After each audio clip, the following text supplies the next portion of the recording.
इस लड़की ने खूबसूरत दिखने के लिए एक विग लगवाई, लेकिन वह यह नहीं जानती थी कि ये बाल जिंदा हैं और खून के प्यासे हैं।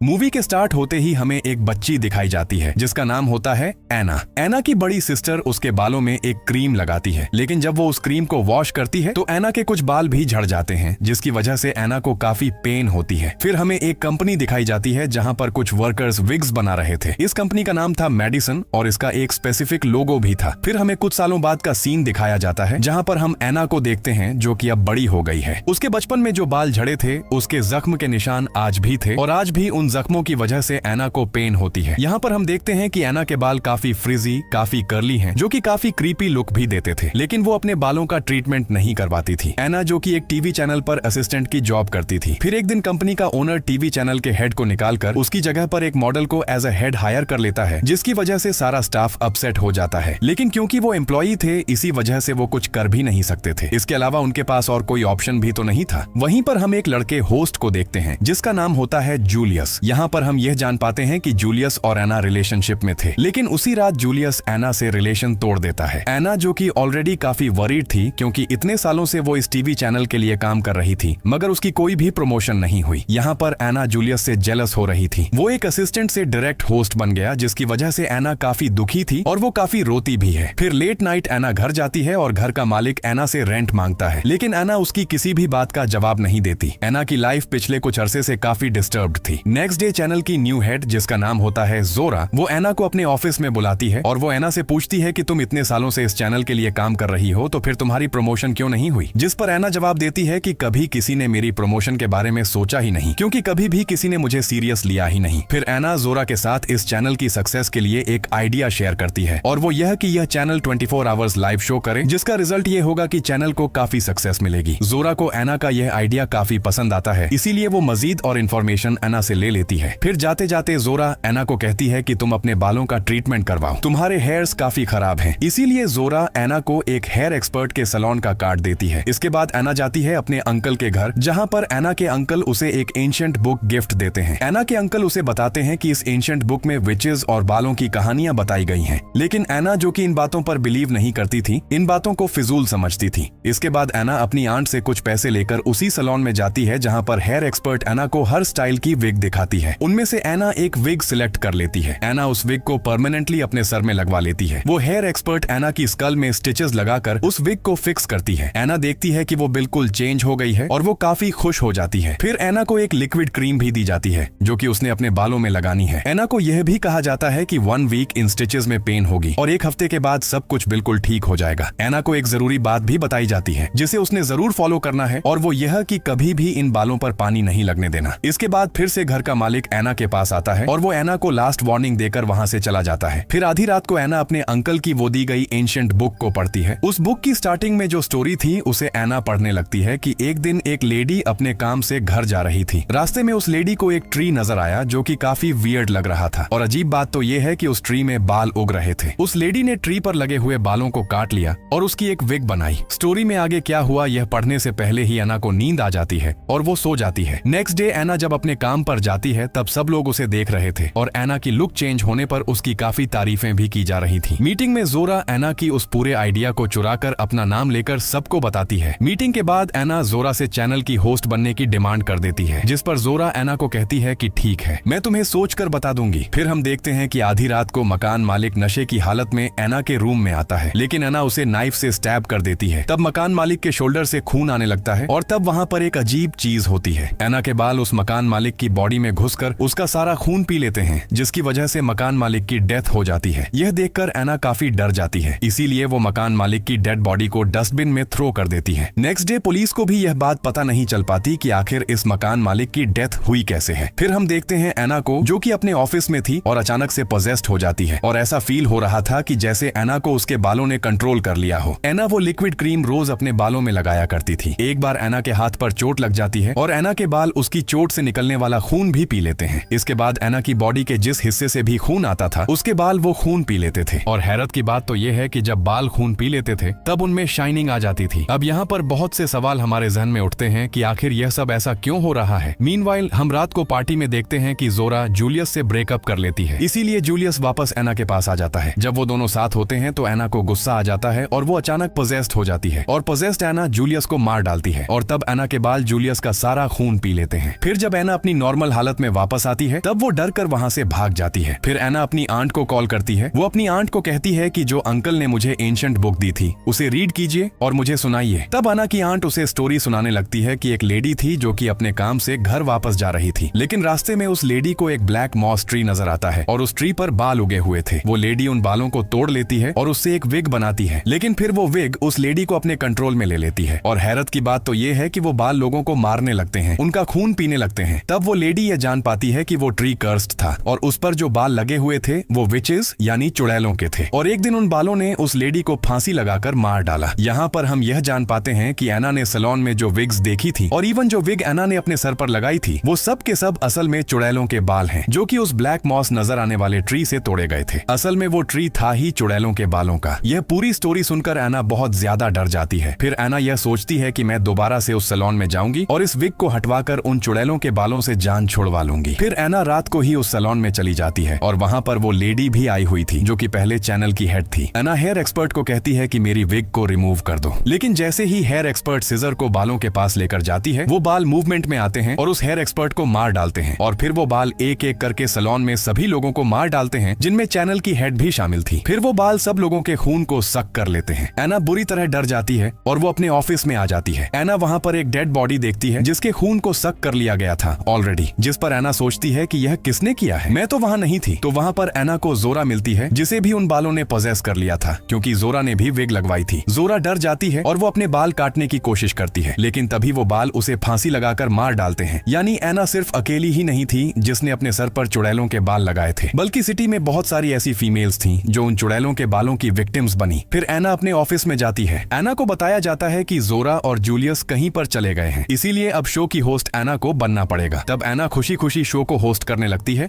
और तभी वहाँ पर आ जाती है जोरा। अब जोरा तो मर चुकी थी, तो फिर वो यहाँ क्या कर रही है? असल में वो बाल अभी तक जोरा को कंट्रोल कर रहे थे। होस्ट करने के बाद एना एक एम्प्लॉई से मिलती है और जोरा उस एम्प्लॉई को मार डालती है और अब मरने की बारी थी एना की। उस वक्त वहाँ पर कोई भी नहीं था सिवाय एना और जोरा के, इसीलिए आना जोरा से बचते हुए इधर उधर भाग रही होती है। भागते भागते आना एक रूम में जाती है जहाँ पर आना देखती है कि वहाँ पर बहुत सारी विचेस हैं, बाल हैं और उनकी विग्स पड़ी हुई हैं। ये देखकर आना वहाँ से भाग जाती है। तभी वहाँ पर आना को उसकी एक फ्रेंड मिल जाती है और वो दोनों वहाँ से भागने लगती हैं, लेकिन रास्ते में ही एक विच एना की फ्रेंड को मार डालती है। एना खुद को बचाने के लिए एक वॉशरूम में छुप जाती है और एना को मारने के लिए बाहर जोरा और बहुत सारी विचेस वहाँ पर होती हैं। एना को उसकी मौत सामने ही नजर आ रही थी, इसीलिए वो मरने के लिए बिल्कुल तैयार थी। तब एना सिगरेट जलाने लगती है। तभी एना को वहाँ पर एक फायर पंप दिखाई देता है, तो एना उसके पास जाकर लाइटर जलाती है, जिसकी वजह से सारा पानी एना, जोरा और वहाँ पर जितनी भी फीमेल्स थी सबके सर पर गिर जाता है। यानी उन सब की बाल अब गीले हो चुके थे। एना अपने सारे बालों को स्टिचेस समेत ही उखाड़ कर फेंक देती है, क्योंकि विचेस के बाल पानी में काम नहीं कर सकते थे। इसके बाद एना बाहर आ जाती है और वो देखती है कि सारी औरतें मर चुकी हैं, लेकिन जोरा अभी भी जिंदा थी और अभी भी जोरा को उन बालों ने कंट्रोल किया हुआ था। लेकिन एना उसे इग्नोर करके अपने घर आ जाती है। अब एना बिल्कुल ठीक हो गई थी। एना यह जान पाती है कि जो लिक्विड क्रीम उसे बालों में लगाने के लिए दी गई थी असल में वो पिग का खून था, जिससे बालों को खून मिलता था, लेकिन चुड़ैलों के बालों का इतने से खून से कुछ नहीं होने वाला था। इसीलिए उन बालों ने इतने सारे लोगों को अपना शिकार बनाया उनका खून पीने के लिए। तभी एना उस एंशिएंट बुक में एक लोगो देखती है और वो लोगो होता है मेडिसिन कंपनी का लोगो। यानी इस सब के पीछे मेडिसिन कंपनी का हाथ है। कंपनी के लोगो वाले ट्रक को हम पूरे सिटी में घूमता हुआ देखते हैं। ये ट्रक असल में सब लड़कियों पर नजर रखने के लिए घूम रहा था और यहाँ पर एक बड़ा राज रिवील होता है, यानी मेडिसिन कंपनी का ओनर और इस चैनल का ओनर एक ही पर्सन था। इसके बाद हम एना की सिस्टर को देखते हैं जो कि विग लगवाने के लिए उसी सैलून में जा रही थी। इसका मतलब ये है कि ये सिलसिला कभी भी खत्म नहीं होगा, ये चलता रहेगा और पूरी सिटी में जो भी ये विग्स लगवाने जाएगा वो इन बालों के, उन चुड़ैलों के कंट्रोल में आ जाएगा। फिर हमें वो ट्री दिखाया जाता है जिसमें विचेस के बाल उग रहे थे और उन बालों ने तो पूरे जंगल को ही अपने कंट्रोल में किया हुआ था और ये मूवी यहीं पर एंड हो जाती है।